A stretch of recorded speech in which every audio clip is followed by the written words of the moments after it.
Hola, soy la arquitecta María Inés Mólica y en esta clase vamos a desarrollar el tema de la secuencia espacial. El mismo está incluido dentro de la unidad temática 2, Fenomenología del espacio,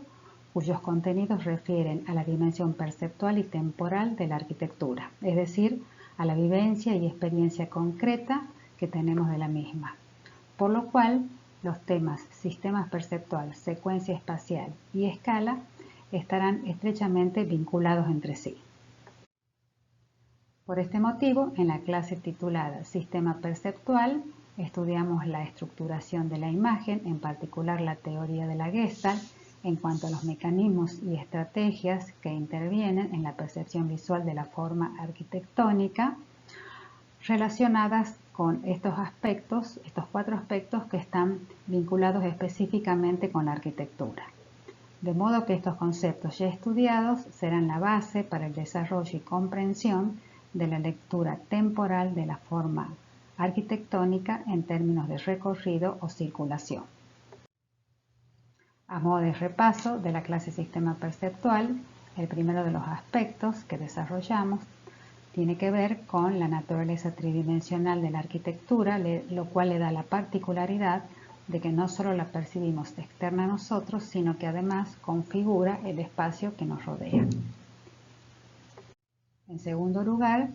estudiamos la estructura visual del espacio, que nos hace consciente de la gravedad, es decir, de la dirección vertical, de nuestros movimientos en relación con el plano del suelo y de los límites que nos envuelven, sensación, producto además de la visión periférica y de los demás sentidos.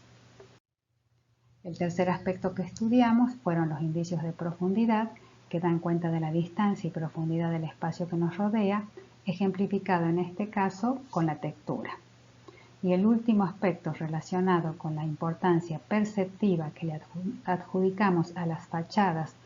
como plano vertical y su relación con el plano del suelo, dándonos la sensación de que el edificio se mantiene estable. Pero en realidad nosotros no experimentamos la arquitectura de esta manera, es decir, percibiendo sus fachadas y de manera estática, sino que la realidad de los volúmenes y de los espacios está en su cualidad tridimensional y en nuestro movimiento a través del tiempo. Es por ello que nos importa la dimensión temporal, porque cuando nos aproximamos a un edificio desde el espacio urbano, reconocemos en su fachada un juego de luces y sombras que, dependiendo de las horas del día, nos dará cuenta de la relación de llenos y de vacíos, indicándonos el acceso para luego continuar con nuestro recorrido, acceder al mismo y situarnos en un espacio de transición que es el que media entre el espacio exterior y el espacio interior, para finalmente sentirnos incluidos en los límites de un espacio interior, es decir, el tercer elemento de la estructura visual. Ahora bien, la dimensión temporal, o también conocida como cuarta dimensión, surge recién a partir de los años 20 a raíz de la teoría de la relatividad, que cambia la noción de espacio asociándola inseparablemente con el tiempo. Una gran revolución científica que influyó en la filosofía, en la pintura, en el cine y en las demás artes. Lógicamente, también en la arquitectura, en cuanto al modo de concebir, pensar y diseñar en términos de recorrido, entendiendo la misma como un arte espacio-temporal, en el cual se pone énfasis en el destinatario que se mueve, percibe y disfruta, y no en el objeto en sí mismo, donde anteriormente se consideraba el cuerpo del hombre, pero fundamentalmente como la medida para establecer las relaciones geométricas. Estas relaciones es lo que se conoce como sistema de proporción y que será un tema de estudio dentro de las variables geométricas. Ahora, veamos cómo estos conceptos que acabamos de mencionar se manifiestan en otros estilos arquitectónicos anteriores al siglo XX. Por ejemplo, en este caso, observamos una serie de un volumen ordenado en base a relaciones geométricas, donde los espacios se disponen de forma yuxtapuesta, como podemos ver en la planta, con límites muy definidos y con un alto grado de cerramiento, resultando un volumen con una superficie continua y perforado por las aberturas. Mientras que la arquitectura contemporánea, caracterizada por una nueva concepción del espacio, está pensada a partir del concepto de la fluidez espacial, donde los mismos se conectan entre sí visual y espacialmente. Por lo tanto, el volumen, en este caso, se percibe como permeable, abierto y con un gran espacio de sombra. La fluidez espacial en realidad es un concepto que está vinculado a la idea de la descomposición de la caja, en el que una habitación no es un prisma cerrado, sino 6 planos independientes que pueden moverse o desfasarse y exceder los límites de lo que antes considerábamos lo exterior de lo interior, de lo que antes separaba lo exterior de lo interior. Dando lugar a este diálogo del edificio con el espacio público a través de un espacio de transición o intermedio que fluye y que se caracteriza por sus cualidades como un lugar fresco, dada la vegetación, las sombras y los materiales fríos como el mármol y el granito, sensaciones que al tacto son muy agradables para un clima subtropical.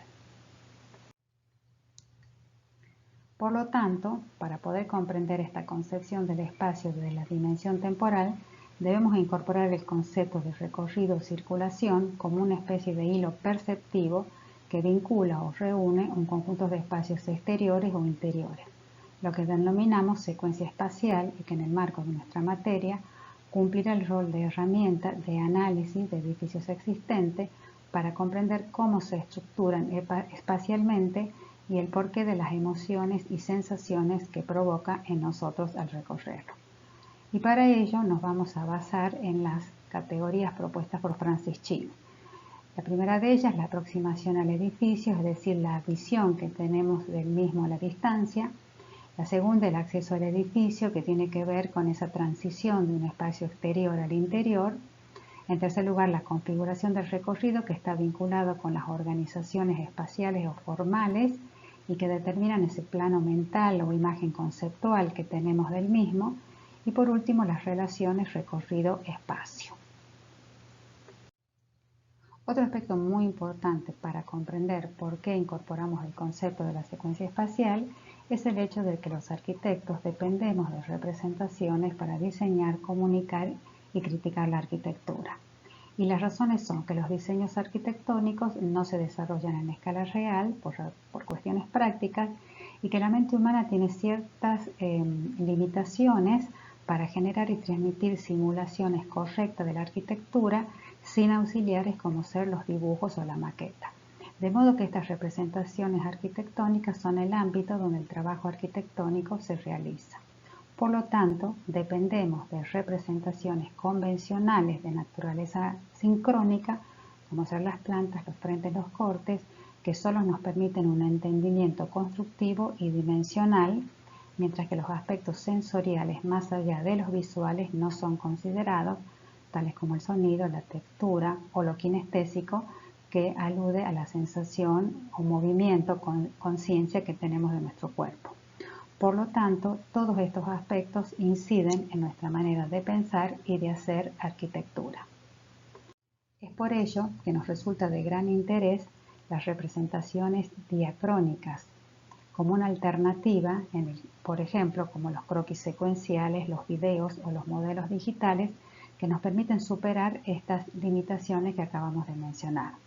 De modo que con estos medios se busca reemplazar la preocupación en el objeto arquitectónico por una preocupación por la experiencia arquitectónica.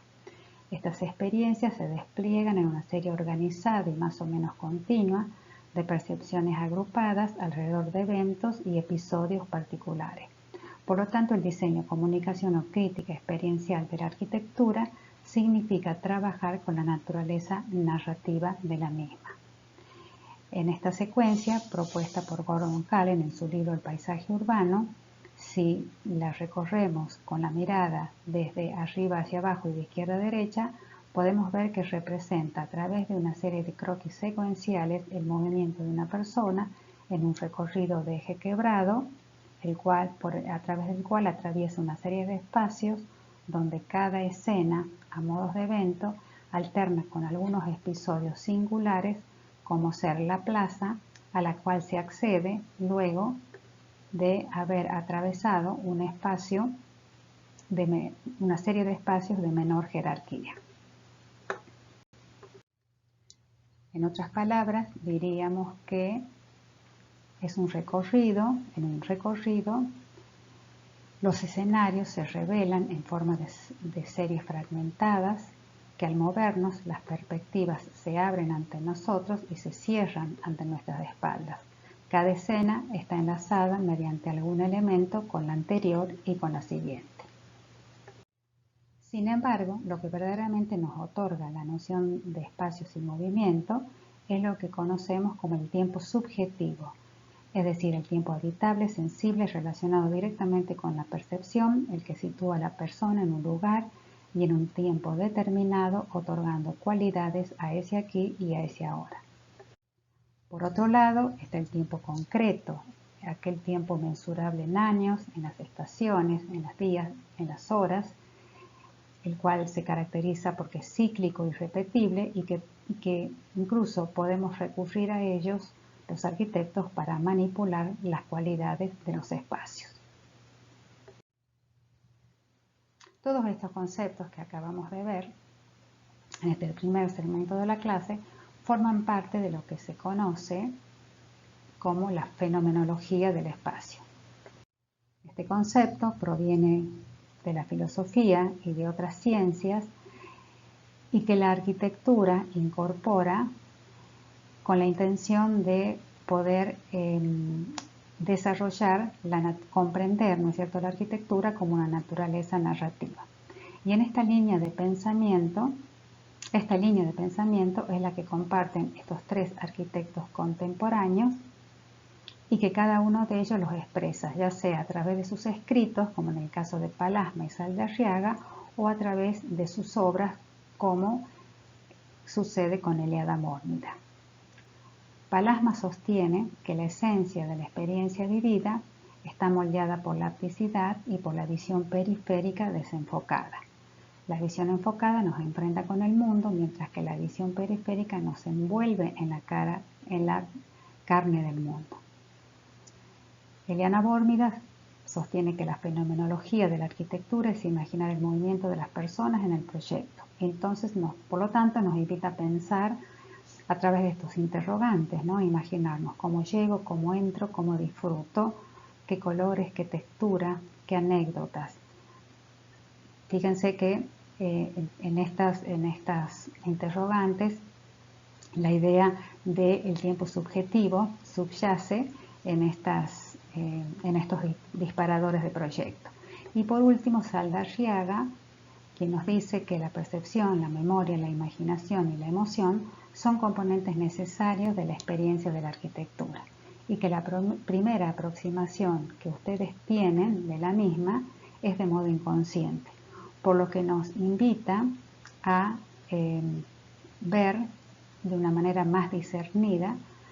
la arquitectura y experimentarla de una manera más consciente. En la línea del pensamiento de Palasma, vemos que en las obras del arquitecto Luis Barragán se vale de ciertas herramientas para potenciar la percepción, otorgándoles cualidades a este espacio exterior de la imagen de la izquierda, no solo de lo que percibimos en cuanto a las vistas y los colores y las texturas, sino además con la incorporación del sonido del agua al caer sobre este estanque. Del mismo modo, apelando a otras herramientas, utiliza la luz cenital en este espacio interior en el que el paso de las horas del día le otorgan cualidades diferentes. Es decir, el tiempo concreto es el recurso que utiliza en este caso en particular. En la línea de pensamiento de Mórmida, nos invita a pensar nuestros proyectos reemplazando las funciones o los programas de área por los usos. Otras maneras de concretar pensando en otras maneras de concretar el uso de los espacios, reconstruyendo mentalmente la situación que allí se produce, así como las sensaciones corporales que acompañan los distintos desplazamientos. De este modo, la forma-función se convierte en lugares. Un concepto aplicable a las viviendas que, como verán en los autores de este proyecto, no solo los representan en este corte tridimensional que nos da cuenta de la configuración y de la escala de ese espacio, sino además que incorporan la presencia de las personas en términos de usos, como bien plantea Bórmida. Esta concepción del proyecto no solo es aplicable a cualquier proyecto que debamos resolver, tales como edificios públicos o espacios exteriores, como es el caso de las plazas y parques de Medellín, donde los arquitectos apelan a cuestiones que tienen que ver con los sonidos, con la temperatura del agua, con las texturas, con los colores y con el uso fundamentalmente de esos espacios. En nuestra materia vamos a profundizar en el pensamiento principalmente de Palasma, a través de sus textos, porque nos posiciona desde una mirada crítica cuando nos dice que el predominio de la vista por sobre los demás sentidos ha influido en nuestros modos de pensar, de enseñar y de hacer la arquitectura. Y por ello sostiene además que los sentidos, incluido la vista, son especializaciones de la piel y que por lo tanto el tacto es la madre de todos ellos. Porque nuestro contacto con el mundo tiene lugar en la línea limítrofe del yo, a partir de las partes especializadas de nuestra envolvente, que es nuestra piel, sentido que está relacionado con las primeras experiencias que tenemos de niños y que incide en la comprensión que tenemos de los objetos y de los espacios, dada la relación de nuestro cuerpo con ellos. Por lo tanto, la percepción de la materialidad, la distancia y la profundidad no sería posible sin la memoria de nuestro sentido del tacto. Concepto este último que se sintetiza en la siguiente frase: la visión nos revela lo que el tacto ya conoce. Considerando entonces la naturaleza narrativa de la arquitectura que acabamos de desarrollar,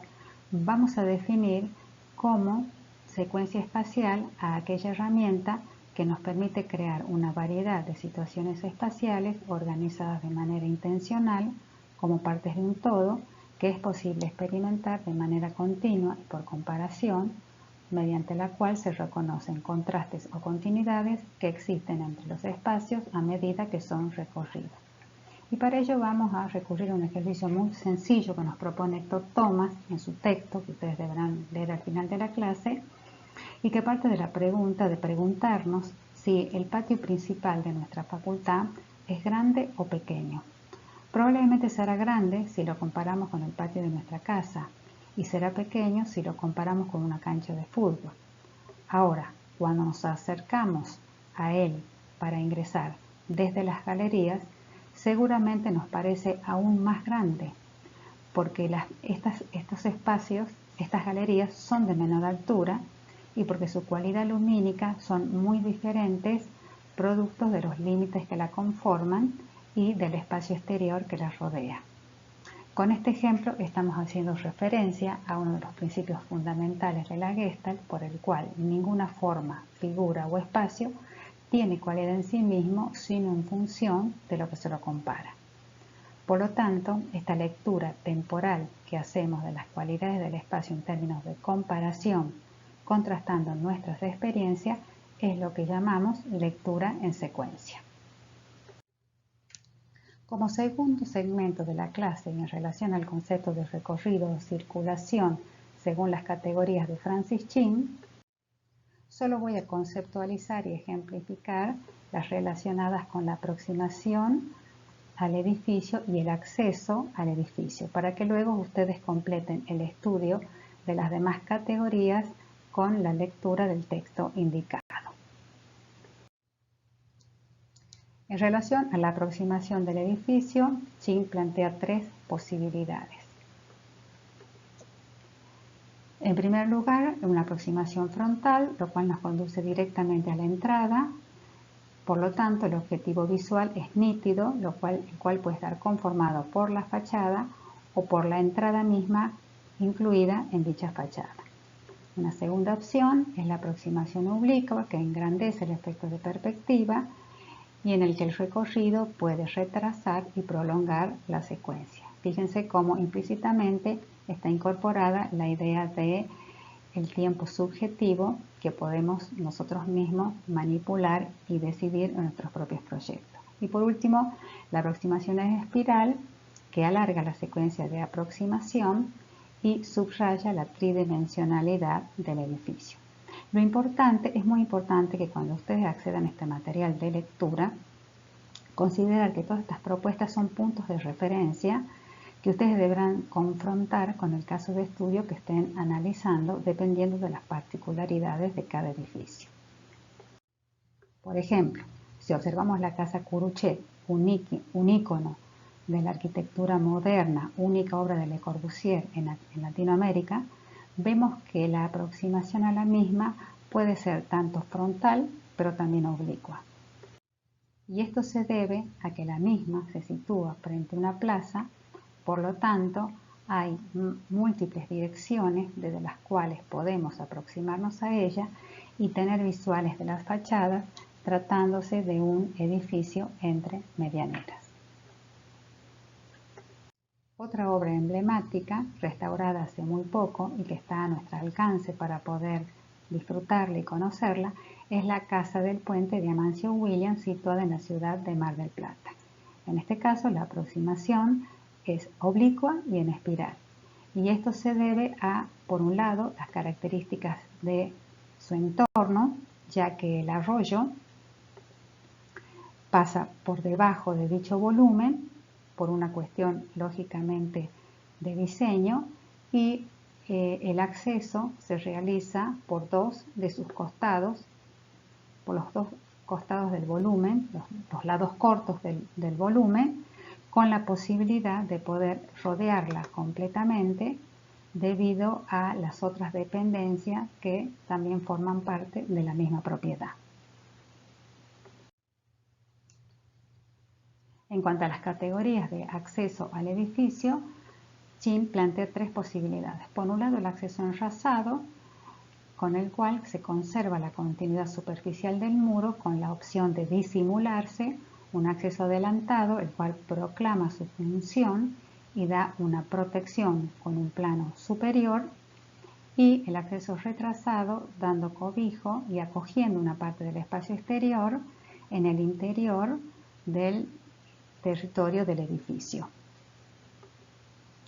Lo importante, además, cuando ustedes lean este material, comprender que todas estas categorías, como decíamos al comienzo, son un punto de referencia y que, por lo cual, Chin nos complementa las múltiples posibilidades de configuración de los accesos, en el sentido que el simple acto de entrar puede consistir en atravesar un vano practicado sobre un plano que representa la fachada del edificio. Pero existen otras formas mucho más sutiles que están representadas en este gráfico, como un simple cambio de nivel con la intención de mantener una continuidad visual y espacial, o recurrir a elementos lineales, ya sea en dos elementos paralelos o un pórtico, pero que a los efectos de la función del acceso logran su cometido. O una tercera posibilidad de combinar un acceso, ya sea con elementos verticales en combinación con un plano de la fachada. Otro aspecto también muy interesante es la localización a tener en cuenta de esa abertura, la cual puede estar centrada o descentrada, con lo cual la situación del acceso respecto a la forma del espacio adyacente determina la disposición del recorrido y el tipo de actividades que voy a desarrollar dentro de ese espacio. Es decir, que la decisión del acceso no es una cuestión que compete solo a las fachadas, sino que compete a la forma arquitectónica, recordemos, a la envolvente, que involucra la envolvente y los espacios. Retomando el ejemplo de ambas viviendas, vemos en el caso de la casa Curuchet cómo el acceso se resuelve como un pórtico rehundido, enmarcado por un gran vacío que define un límite virtual y que separa el exterior del interior. Esta idea, a su vez, se refuerza la idea del acceso, la presencia del acceso se ve reforzado por un plano elevado que difiere del plano de la vereda y un plano horizontal de la losa que sobresale más allá de la línea del pórtico, con lo cual nos da una protección, ¿sí? o sensación de cobijo antes de ingresar al gran espacio interior de la casa. En el caso de la casa del puente, tenemos también una situación particular porque combina un acceso enrasado respecto al plano del vano, respecto del vano en relación al plano que lo contiene, hasta con una intención claramente de poder disimularse, pasando casi desapercibido, y por otro lado un acceso rehundido que está situado, como decíamos, en los extremos del volumen, debido a que ese volumen vuela en ambos extremos respecto al arco que lo soporta sobre el cual se apoya, lo cual genera un espacio de transición entre el exterior y el interior. Sin embargo, una vez atravesado ese vano, situado en este plano, podemos observar cómo el volumen de la escalera que acompaña la curva del gran arco genera un espacio de transición como si parte de ese exterior se incorporara a la vivienda, para luego acceder al primer nivel a través de esta escalera donde se sitúan los espacios principales de esa vivienda. Como tercer y último segmento de la clase, vamos a realizar una lectura en secuencia por comparación de los espacios que conforman el Museo Malva de la Ciudad de Buenos Aires. Pero antes vamos a ver un video institucional, de modo que para aquellos que no lo conozcan puedan además conocer no solo el edificio, sino su entorno, pero con una mirada atenta sobre los volúmenes, los espacios, los usos y el comportamiento de las personas.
Comenzando con la lectura en secuencia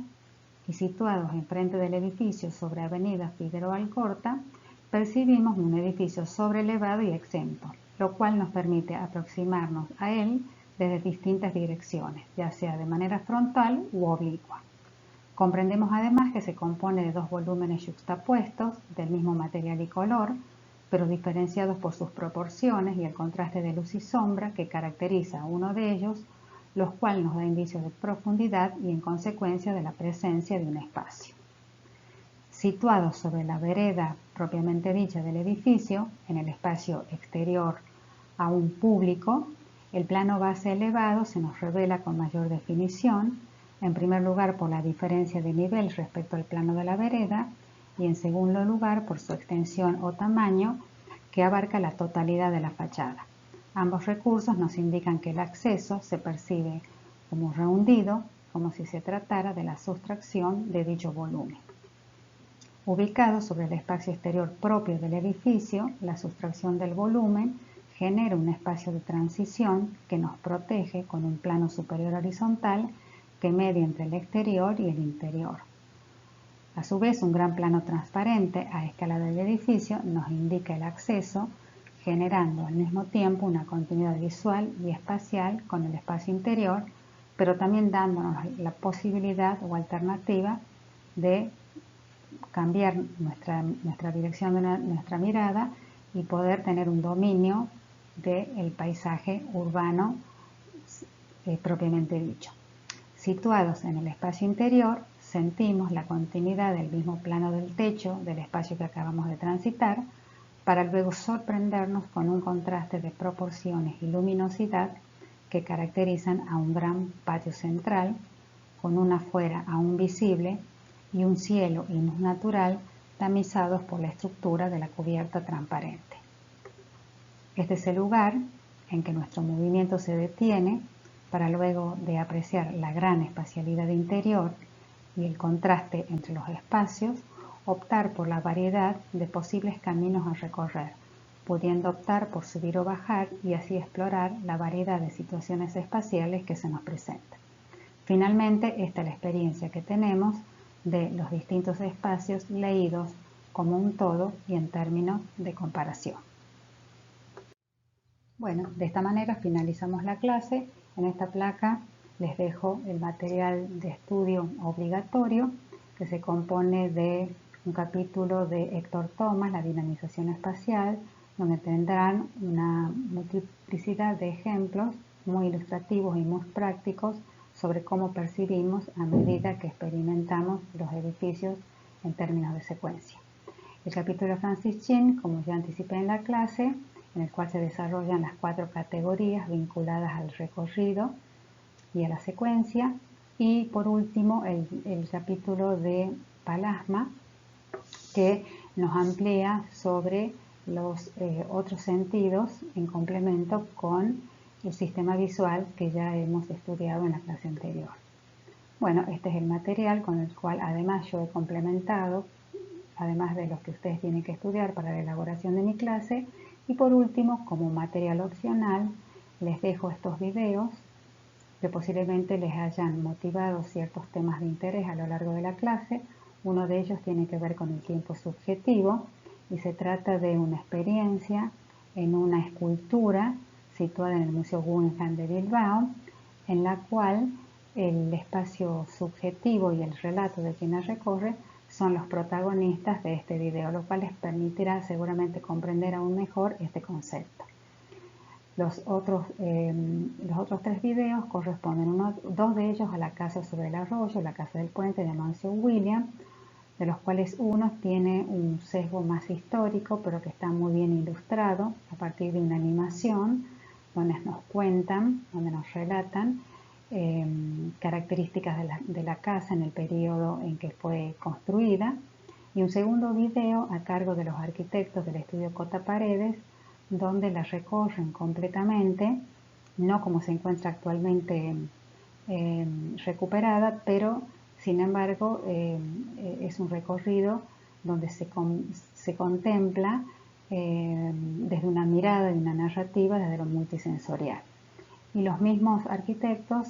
realizan un recorrido también de la Casa Curuchet. Por lo tanto, espero que estos 3 ejemplos que se encuentran en nuestro país sea de interés para ustedes y que cuando tengan la oportunidad